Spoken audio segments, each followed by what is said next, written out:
নিয়ে যাব এই আহ্বানটুকু রেখে আমি আমার এই সংক্ষিপ্ত আলোচনা এখানে শেষ করলাম। আবারও সবাইকে ধন্যবাদ জানিয়ে সবাই ভালো থাকবেন, সুস্থ থাকবেন। প্রচন্ড রুদ্র আপনারা কষ্ট করে বলবেন।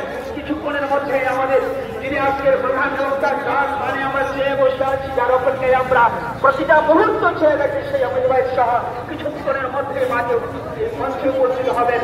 আপনারা ওনার বক্তব্য শুনবেন। ধন্যবাদ, নমস্কার।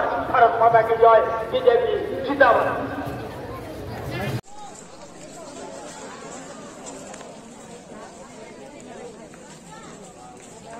아니, 가격은 이어갈 것 같고.